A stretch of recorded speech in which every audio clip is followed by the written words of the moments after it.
Finally, dumating kami sa Baguio, 7:10 a.m. Kasi na-delay kami doon sa may banggaan doon sa sa Bukidnon, kaya ang laki ng inikot namin. Pero ngayon nandito kami sa Jollibee, bibili kami ng pack lunch. Naghihintay kami ngayon dito sa Jollibee, yung iba bumili. Iniintay pa namin, nandito kami sa sasakyan. Kami yung temperature ng Baguio, 18 degrees.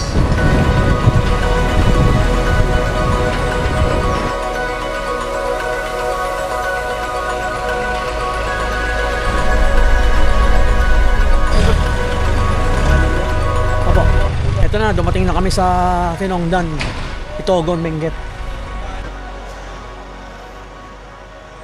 9:30 in the morning. Ito na yun. Ito si Ma'am Jessica. Siya yung coordinator dito sa barangay Tinongdan.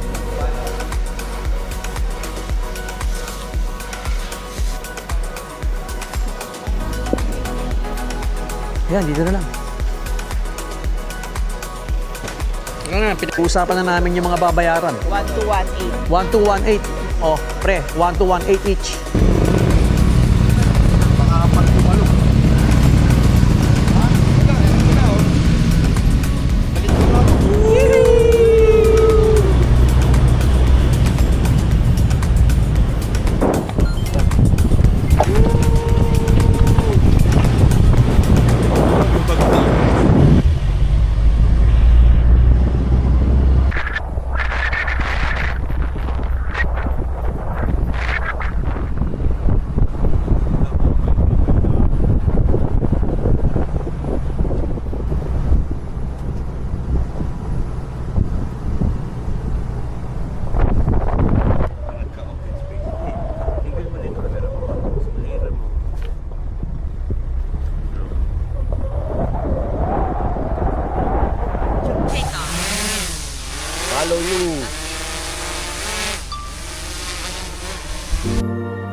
the stormy nights.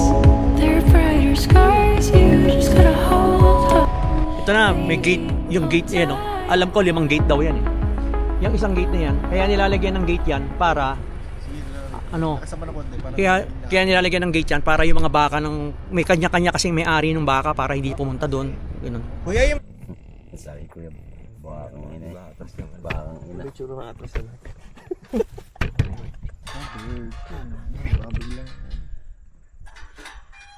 Hindi, doon naman si... Sulit naman pala yung ano. 7K. Nakakabiti ko. Hirap na ito lahat. Ay, 2 kilometers malayo yan. Wala na, nakukumbinsi na ako. Hinit na eh. Ang sakit ng likod ko.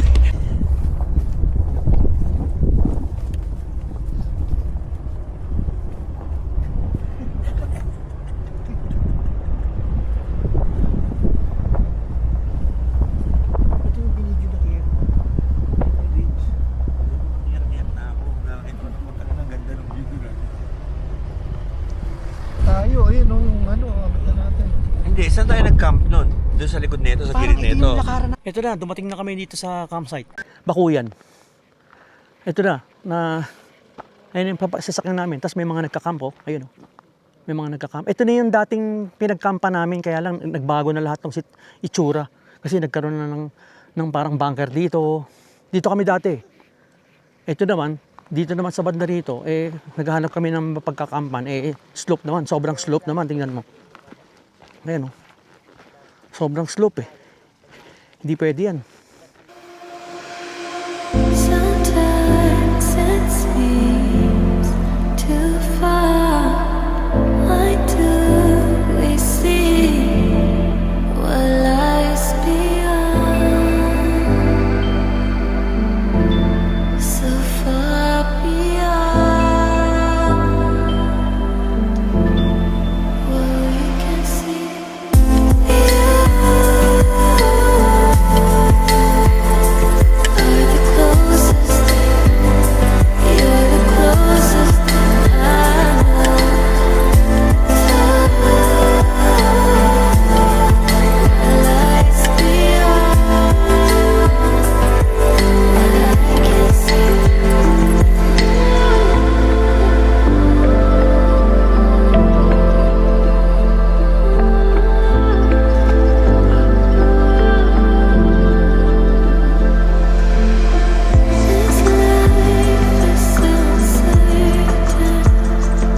Nakakita na kami ng spot. Ang ganda. Nandoon yung pinagparadahan namin, nandoon sila sa taas oh. Nakita mo ang taas? Nandoon sila, nandoon pa kami nagpark. Ayun yung kubo. Oh. Pero ito medyo pababa. Nakita namin 'to eh. May bakod pero pinatanggal muna yung wire niya para makatawid kami. Kasi bukas naman pasolid naman namin. Para makapagkam. Ang ganda ng campsite namin oh.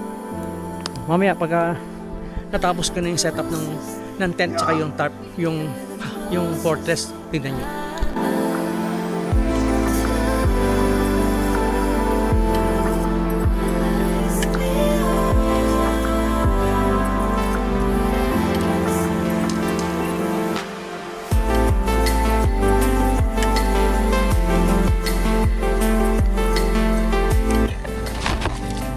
Jolly hotdog. Saka meron akong burger.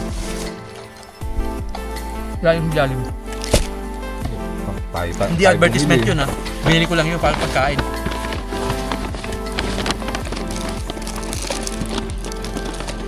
Would you take me there? Show me everything out of our control. How are we to know what we know?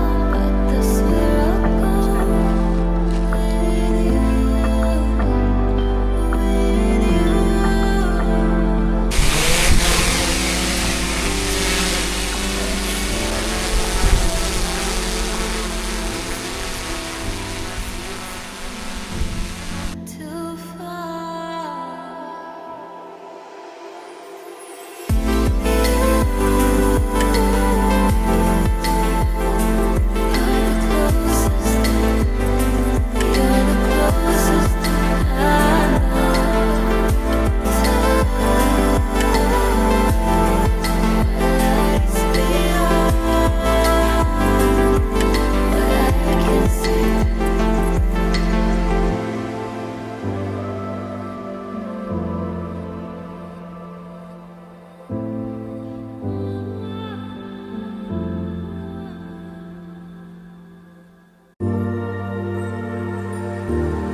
kami sa campsite. Okay na lahat ng naka-set up na, oh. Mga tent.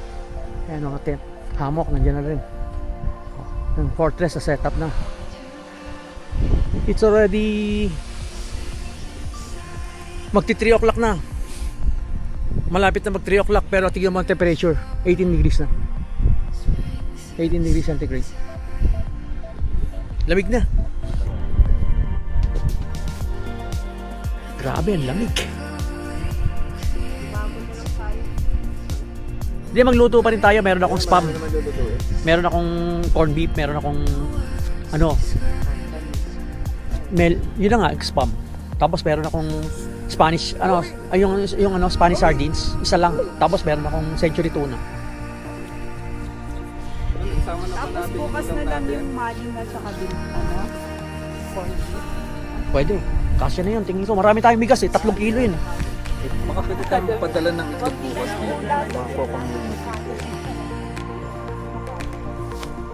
Hindi na natin makukuha yun.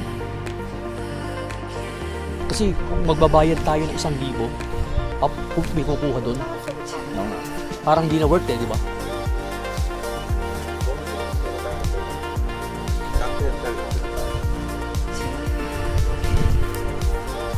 So, panalo to. O yan, medyo mainit dito sa Fortress. Parang iba na yung presto rin.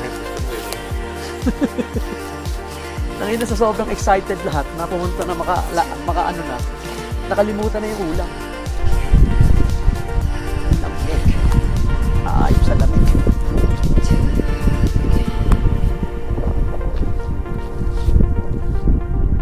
Grabe yung pababaro, no? Grabe yung pababaro. Nasa ibang bansa, Galing nga eh. Tapos kayo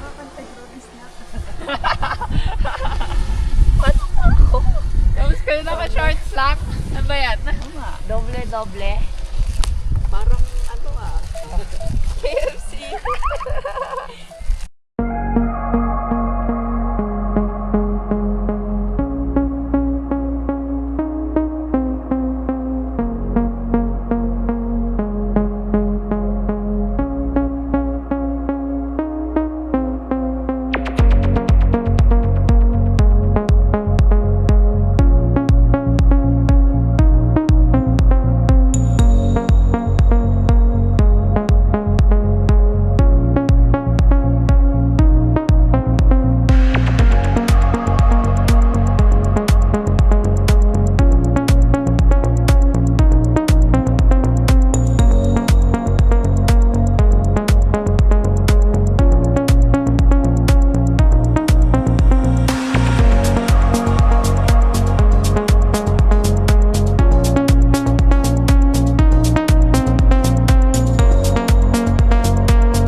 Open eyes, keep an open mind.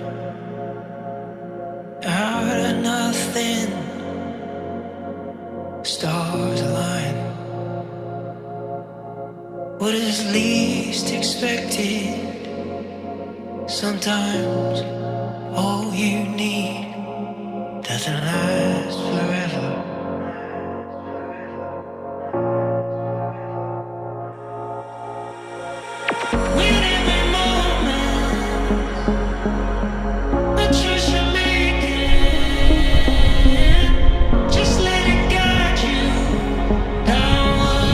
Kasi ang taas na nito eh. Ano to eh? 1,770 meters above sea level.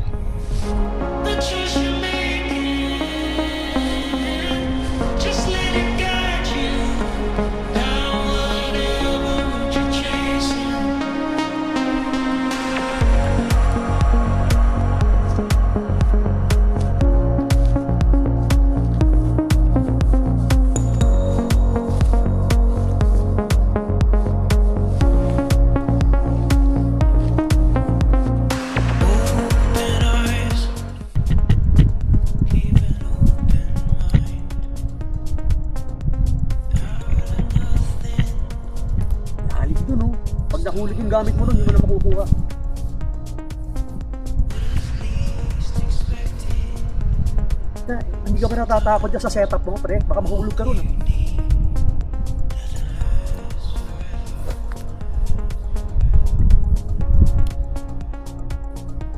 May ano mo, may harang naman. Iharap ba? Pero puta, pag sumabit ka dyan, puro sugat-sugat ka dyan. Alambre lang? Nakakatakot mahulog yung sila, eh.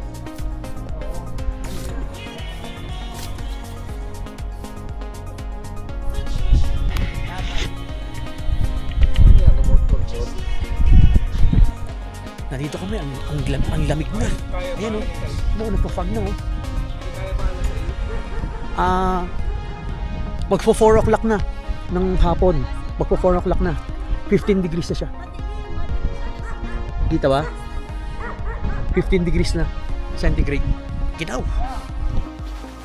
Mag-ano ako. Magse-set up na ako ng higaan ko. Ito yung gamit ko. Inflatable na Thermarest.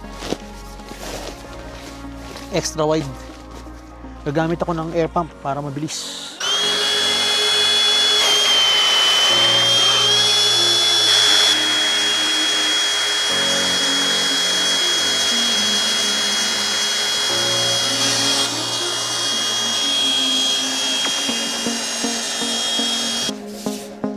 $13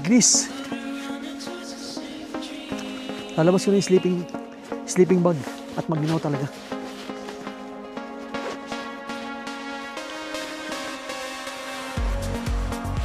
Alas 5 pa lang ha. Wala pa, 5 to 5 pa. 5 minutes to 5 o'clock PM. Ang ginaw na.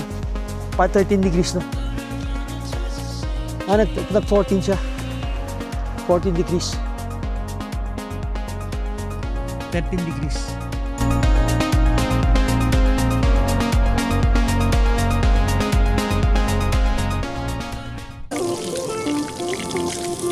Stove yun. Stove yun. May apoy yan sa ilalim. Ano yun? Hindi, stove na yun. Stove. Portable. Stove. Pakita ko sa kanya. Nakain ka na sa amin yung side. Side. Diba sinasakto yun? Ito yun. Di ba may kalan sa portable? Ito yung ginagamit niya rin. Mas maliit lang siya. Okay? Busak yung bibig ko.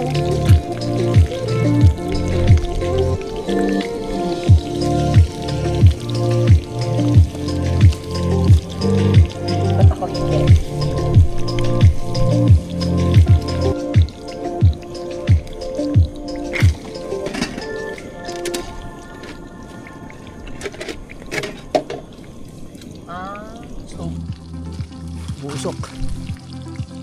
Ewan ko kung nakikita nyo.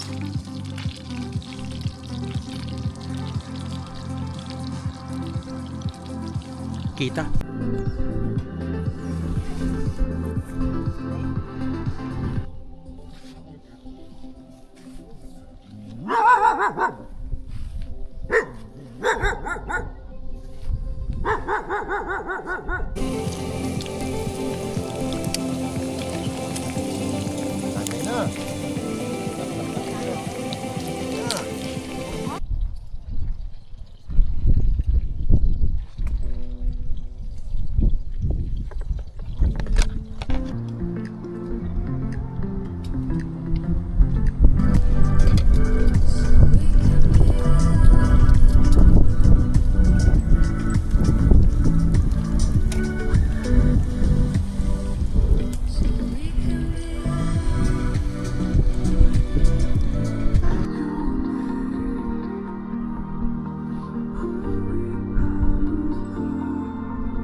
Pero ang telephone ko naman eh.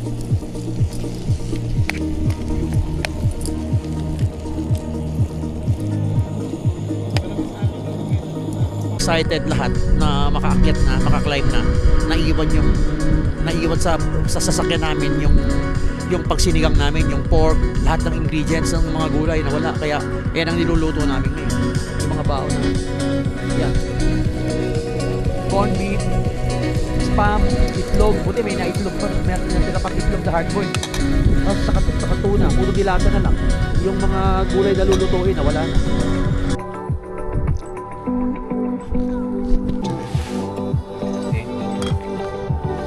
Century na, tuna pa.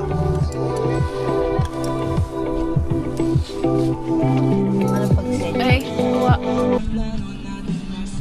Dapat gumamit ka ng ilaw. Ito. Ayan, tama.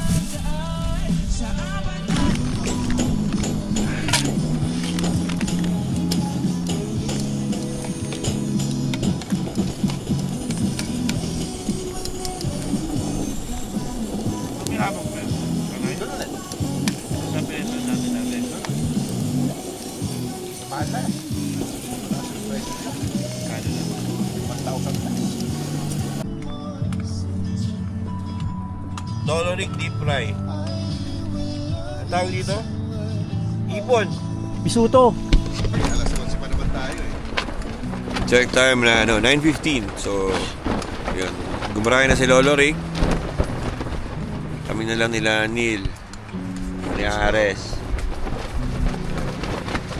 Ganyan, medyo malakas na yung hangin. Hindi pala medyo, malakas na. Ganyan kalakas ang Fortress. Diba? Nalo. 12 degrees. 12 degrees na. Ano siya? 9:30, 9:25 PM. 10 o'clock na. 10 o'clock na ng gabi. 12 degrees. Matutulog na ako. Yung ibang kasama ko nasa labas pa eh. Na ano pa sila. Na hindi pa tapos magkwentuhan saka nakakisaya pa. Pero matutulog na rin yan. Ang lakas ng hangin eh. Halos masira yung Fortress na tent eh. Pero tinali namin, sinecure ko para hindi masira, magdamag. Sana hindi magiba. 5:25 AM. 14 degrees. Lamig. Kagabi nag-12. Good morning. It's 6:25 AM. Lumabas na ako, lakas ng hangin. 14 degrees pa rin. Halos masira yung ano namin, no? Ang lakas ng hangin eh. Yung Fortress. Pero yung campsite, yung mga tent namin, ang tibay. Nasubukan talaga. Oh, lahat okay, oh. Dito nakasurvive yung Fortress, oh. Pero bumaloktot yung isang pole. Sa lakas ng hangin. Buti hindi nagiba. Tibay ng mga pegs, eh.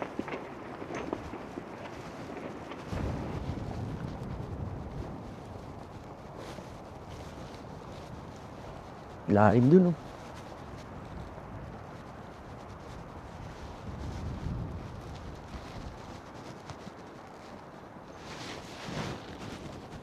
Si D3 nakitulog sa tent ko.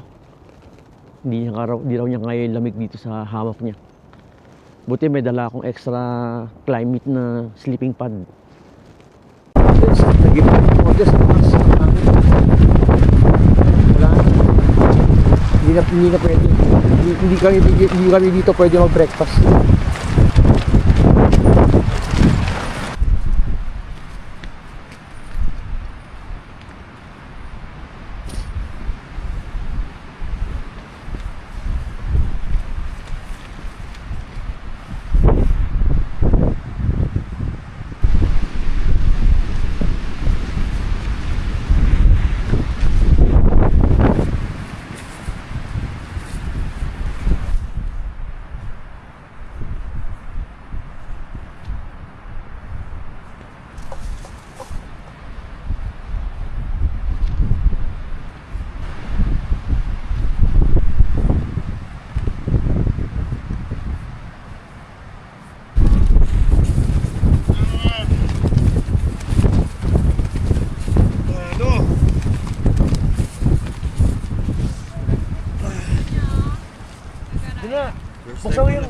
Buksan mo. Yan. Para, First time ko natulog sa tent. Ito tapon ng Ayos. mamaya baba natin. Breakfast muna tayo. Baka ba? Ilaw na ilaw. Oo. Ito yun.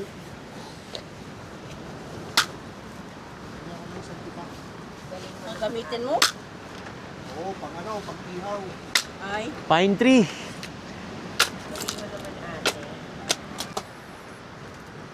Dito na kami magbe-breakfast.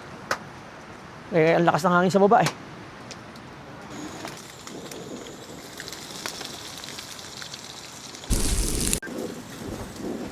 Buhos ko na. Sangag. Oh. Ano mo lang, alalayan mo lang. Tubig na. Ito yung nagligtas kay ano. Ito yung nagligtas kay Berhel kagabi sa sobrang lamig eh, no? Sinuot niya yung plastic na foil, oh. Thermal, putya, grabe. Nagsummit sa kanina sa Mount Ugo, sinuot din niya yan. Nakarating ka ba sa taas? Ay, hindi. Hindi rin. Hindi maabot yung... Sa akin, blanket. Kasi malapit na kami. Kaya lang, umilam siyang ko. Bumalik na lang ulit kami. Kulang ng dalawa, si Kiara at saka si Blaze. Si Blaze kasi, 13 years old pero hindi, first time niya sumama sa amin. Saka first time niya nag-outdoor camping. Pero si Kiara, ano na to, kasama namin sa Natib.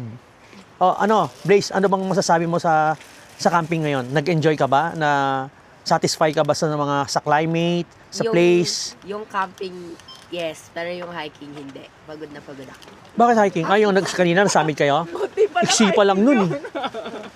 Ikaw, Kiara? Babalik ka pa ba sa pag-hike? O yan. Babalik ka pa ba sa pag-hike? Hindi na. Try ko. Kung kaya ko. Oo. Yung mga Ikaw, activities Kiara, sa ano ba? Magjo-join ka ba uli sa susunod? Yes. Kasi nung last time, sinabi mo sa akin, nung natib tayo, Yes. February, pero hindi ka naman sumama eh. Doon may trabaho. Ilong lang. Hindi kailangan ng formal. Sunday ngayon, dumami na yung mga turista. Tingnan mo. May idea na ako. Palta mo lang lang. Ano yung van? Tataas ko. Mukhang kaya naman. Oversize. Problema lang yung pababa eh. Ang da-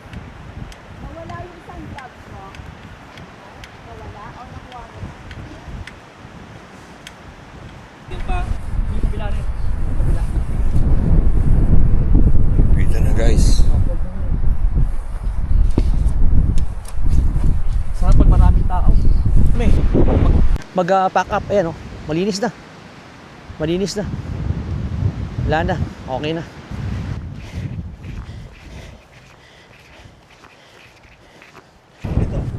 Ayan, nakita naman lahat oh, ayan oh. 1. 1, 2, Galaw-galaw. 1, 2, ready, go. Hindi, para sa Parang page kita print. nakakita. Para sa page print. Oh. Yun, yan. Yes na. Nandito kami ngayon sa sa campsite namin dito sa Bakuyan. Ayan o. Ito yung sasakyan namin, no? Si Manjeri yung driver ng pickup. Babalik na kami ngayon doon sa barangay hall ng Tinongdan. Hinihintay lang namin yung isang kasama namin. Wala pa.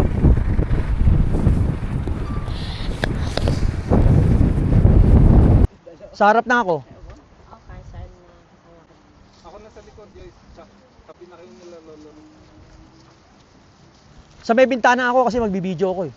Ako, kailangan ako nandito. Ayan o, dyan o. Ganda ng background o. Tara, game. Ay, Joe, nabigyan mo naman. Okay naman.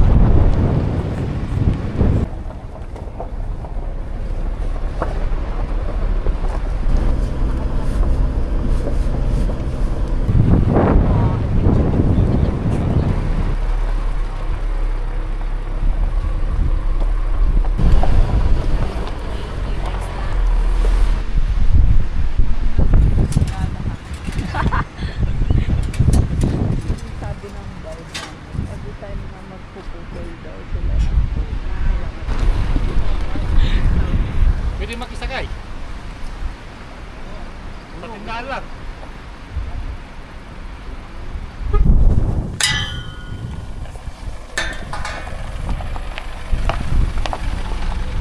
Dala kami. Kaya mo na i-hike yan.